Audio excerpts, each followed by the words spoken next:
Hello and welcome to another episode with Chat with Ty.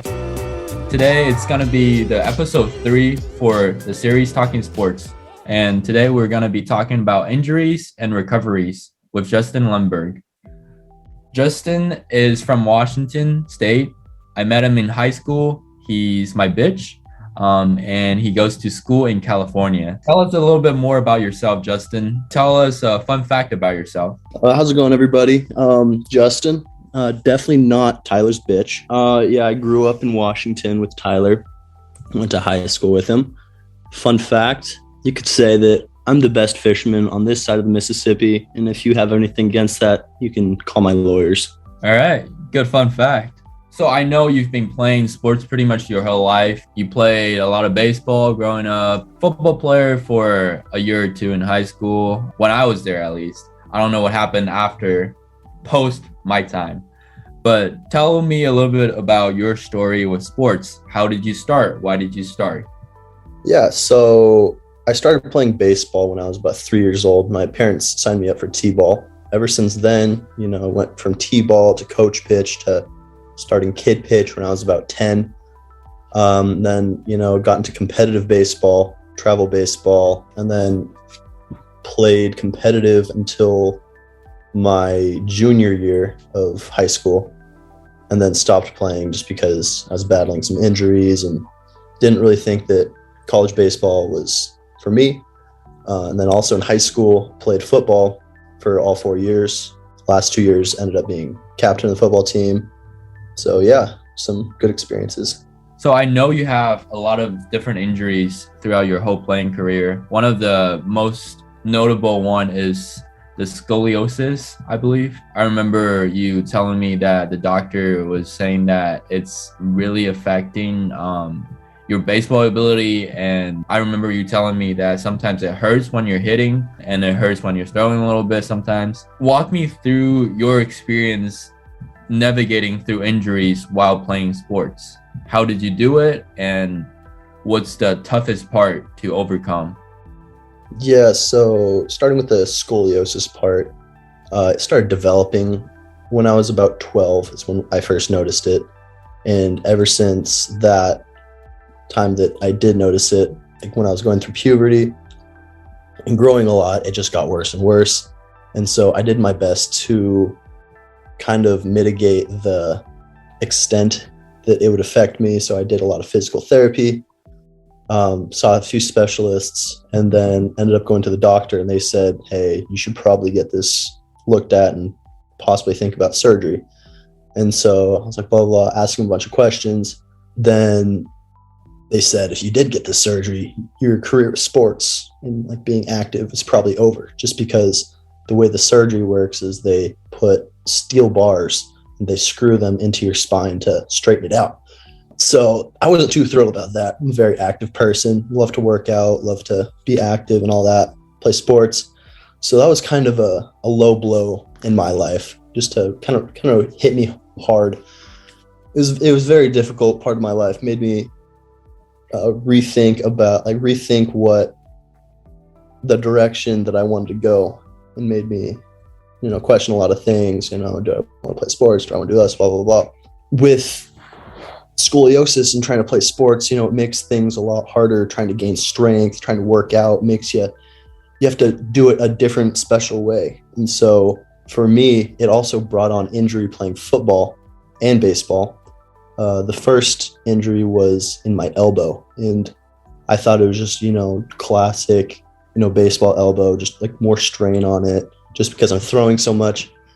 Then I went to the doctors and the physical therapist, and they pretty much said that it's because you don't have as much range of motion in that shoulder. So your elbow is having to overcompensate because of the shoulder issue and the back issue. Then my second injury because of that was I dislocated a rib trying to swing a baseball bat, because there's so much turning and so much torque going on. That wasn't very cool.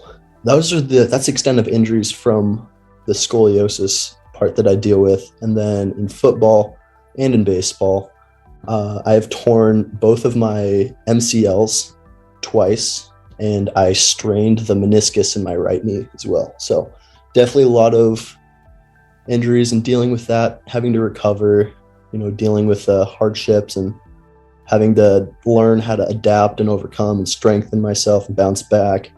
I think ultimately that makes you want to come back stronger and come back smarter and know how to prevent that the next time. And, even though it sucks, I feel like it's a necessary part of, honestly, life. Nothing's going to be perfect. And, they say best teacher in life is failure. And for me, the injury is failure. So, yeah.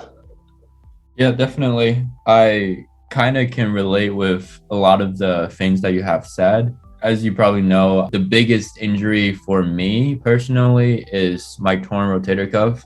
I dislocated and torn it like 3 times in 2 months during football, my senior year in high school, and the doctor suggested surgery, and my mom was like, "You gotta have 6 months of recovery, where for the majority of these 6 months you won't be able to like do anything or lift anything." And she just didn't think it was a good idea for me to go through the surgery with me graduating already and probably not able to like pursue sports as a career in the future. So I had to kind of learn how to deal with this injury for my life. I totally relate with how your elbow is hurting because the lack of range of motion in your shoulder, because I've been having a lot of elbow and wrist issues lately for the past couple months, because of my body is kind of compensating for my shoulder. So I thought it was tennis elbow at first, but then it just keeps hurting and it keeps like inflaming, and it just like hurts a lot, and it prevents me from doing a lot of exercises that I wanted to and liked doing. But another injury that I have been struggling with recently was, I think it was 2 months, almost 3 months ago. I was playing flag football. I kind of just like planted my feet and slipped, and I rolled my ankle really, really bad. And it came out as a low ankle sprain. And that has been kind of just messing me up for the last like 2 months or so. And I was talking to this volleyball player for the U, and she was telling me that she had the same low ankle sprain, and that happened 2 years ago, and she can still feel it right now, like today. So I'm like, Jesus, this is not fun. So I guess my recommendation is try not to get injured. Right. Justin, I know after sports you decided to transfer your kind of passion and energy into lifting and working out. Tell me a little bit about how you have to kind of tailor your workouts based on all of your previous injuries as well as scoliosis. Yeah, so athletics have always been such a huge and instrumental part of my life for as long as I can remember. And so after being done with sports from high school and not pursuing anything later in college, I kind of took lifting on as a replacement to that, and I've loved it. I don't think I would change anything about it. Working out and trying to build muscle and stay active and stay fit with these past injuries still kind of nagging at you, as you were saying, you have the same thing with your rotator cuff. It definitely adds a whole different layer that, just an average person looking on from a third person point of view, you wouldn't really understand and know that this person is having to battle with this and deal with this. So for me personally, let's just say I'm doing like a shoulder press movement. I have to think about having my hips aligned in the right way. I have to think about activating one scapula and not the other. I have to think about not overcompensating with my right and trying to overcompensate with my left. So there's it's a whole different ball game, It's definitely not something that's fun, but I think that's also what makes it interesting. It's not just like the same thing. For me personally, I see it as an extra incentive, an extra challenge. I see all these other people who don't necessarily have to think about and deal with the things that I'm dealing with in the gym. And if I'm kicking their ass, if I'm outworking them, I see that as I just won. So it's definitely made me alter my train of thought, and I think it's been very beneficial for me in multiple aspects of my life. So what have you been doing differently as for lifting wise? Do you prioritize warming up, or do you prioritize focusing on the specific muscle that you're working on and lowering the weight? Yeah, so a lot of times, let's just use deadlift or squats, for example. A way that my physical therapist taught me how to kind of counteract the progression of my scoliosis is, just one example is to have my left foot more in the center of my stance than my right foot. So that lowers one side of my hip and raises the other in a way that my body doesn't like, but it's the way that my body should like. And so I'll do a lot lighter weight with that. And in doing so, that helps build the right type of muscle in the right areas as well. So that's just one little example. Yeah, that's very interesting, because with my shoulder, with my rotator cuff, or the lack of the rotator cuff, I wasn't able to squat for ever since my injuries, because my right shoulder cannot bend far enough for it to like reach the bar. So I've been just compensating by doing a lot of leg presses and a lot of different variations of leg presses and a lot of different variations of squats. And I've been thinking about trying like front squats. I started doing hex squats and also using the hex bar about 2 months ago. And that has been kind of a life-changing experience, because I realized that I can use this instead of actually the traditional and conventional way of squatting. So I definitely feel how you feel about kind of having to navigate and compensate because of our injuries. Right. I feel like so much of it is just finding what works for you, Mm-hmm. What works for me is not going to work for you, and what works for you is not going to work for me. So that's another part that I think is super cool. It's like, it's not all the same. We're all our own special little snowflake out here. Yeah, definitely. Absolutely. Like you said, everything is different. Every single person is different. Something that might work for you might not work for me. It is very important to work with a client like one-to-one, because then you can get to know what works best for this person and then build on that. So Yeah. Tyler, how would you approach or how would you go at approaching a girl in the gym? Oh, this is so hard, man. I've been trying to think about this. Is when you see like on social media and stuff, it's like just go up to a girl, like just talk to her. It doesn't work, because personally, when I'm lifting, I hate when other people interrupt me. Like, I'm in such a zone that like if someone like approaches me and if they just give me a quick compliment, I'm like, okay, that's fine. Like, cool, that's fine. But if you want to have like a full-on conversation, that's weird for me, at least. So with that in mind, how I would approach a girl at the gym, if I want to do it, if I have to do it. If somebody holds a gun to your head.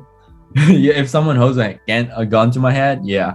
Then how I would approach it is I would just go up either when they're just like done with their exercise and they're leaving, or whenever they're like taking an extended break that I know they're not really working. Then I would go up. I would say, I saw you were doing this and I thought you had really good form, and then walk away.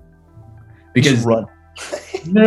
Just walk away, slowly back away, Pop the booty cheeks a little bit, let them know what you're working with. I got you. But yeah, the something that I like kind of heard about is you want to let this person that you're interested in know that you are noticing them, but you don't want to come off too strong. So just being like a quick compliment, like, I saw you doing this. I think you have really good form, and walk away. And then that will like let the person know that you're thinking while you're noticing her. And then if she's interested, then she will approach you. Tyler Wing, everybody, babe master extraordinaire. Do you have a gym crush that you see? See, that's the thing. When I'm at the gym, I don't know about you, but when I'm at the gym, I'm so focused that I don't see other people. I don't notice other people as much. If you ask me who I saw at the gym, I can tell you maybe like I saw two dudes wearing a white shirt. And that's about the extent of it.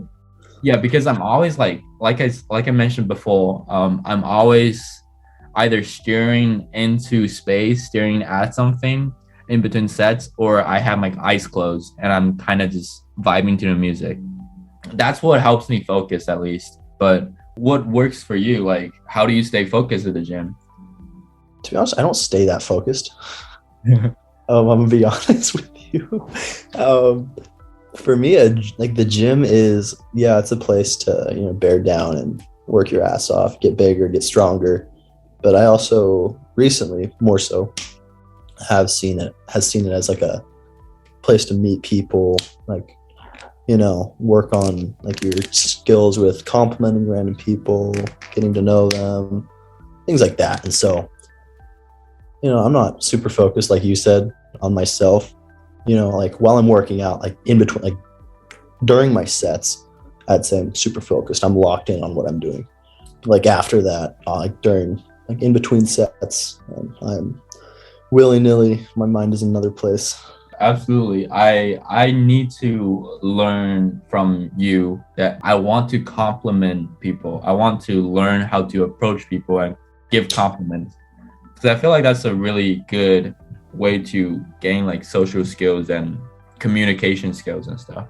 Yeah, dude, it's a weird learning curve. Like you go into it, you've like, I'm sure you've received a compliment like you're talking about earlier. If you think about it for the rest of the day, like it just makes you so happy. Yeah. I just like want to relay that onto somebody else, but it's hard. It's not easy to do. I'm gonna start doing it. I'm gonna set a new goal. I'm gonna compliment one person every single time I go to the gym. Do it. What I challenge myself to do is I want to give out 2 compliments and I want to meet 2 people. Every day? Try to. It's not been working. It's usually been like 2 compliments and like maybe 1 person. That's good. That's a good start. Eventually I'll work up to meeting people too. But right now, let's just start with baby steps, complimenting people. Exactly. And try not to look like a psychopath the whole time when I'm at the gym. Staring into people's souls.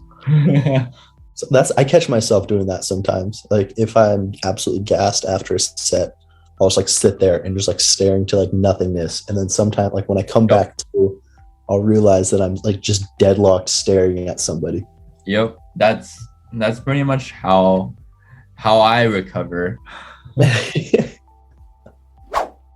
yeah, going back to the topic at hand, because of all the injuries that you've and I have both suffered playing sports, do you still think it's a good trade-off? Do you still think it's worth it to go through all these injuries so you can play sports? Or do you think there is a limit to how much injuries that you can handle before you call it quits?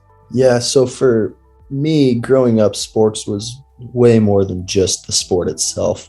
It's like the camaraderie that you built with your teammates and all those friendships, all those relationships. You learn how to work hard.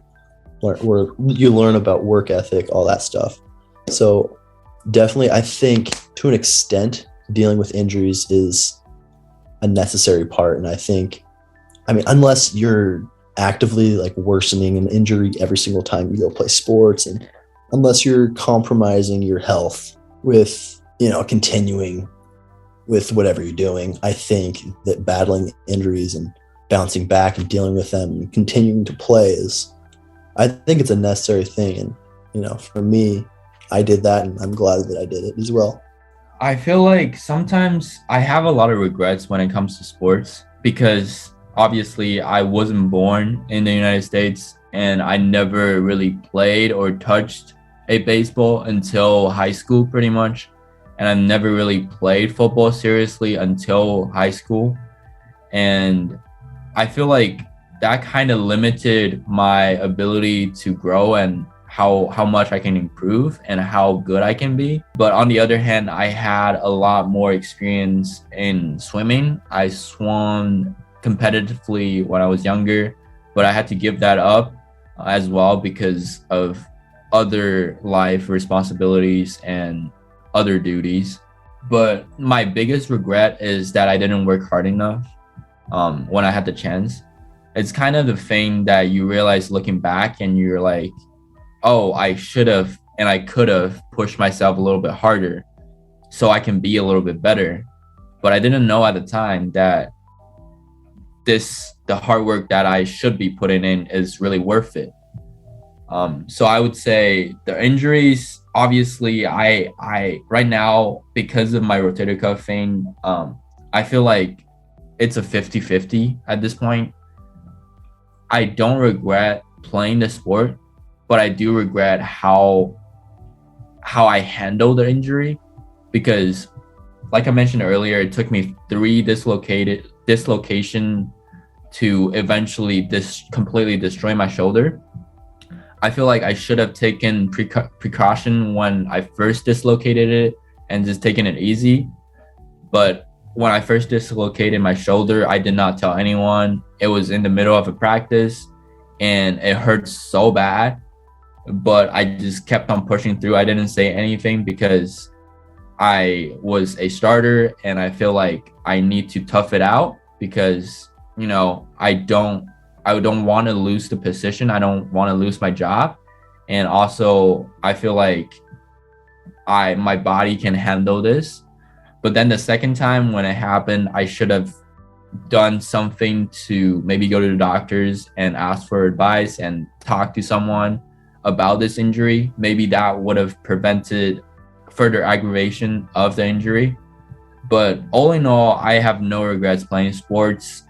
Injuries comes with the sport. It's an innate risk that you're willing to take when you sign the contract to play sports in any condition or in any level of play. It's just you have to have the right mindset when it comes to injury, and you have to know what to do and what to expect. And if you have a good way to handle it, I believe it's definitely worth it to play sports. And that comes back to my last question for you, Justin. What's some of your advice and suggestions for someone who is also dealing with injuries playing sports? I mean, it's always going to depend on the listener and it's going to depend on who's taking this advice. But just say, like a high school athlete, a lot of times coaches don't really have your health in their best interest. That's not really high up on their list of worries. So they're going to push you until you break. And as the person who has to live with all these injuries, it's your responsibility to, advocate for yourself.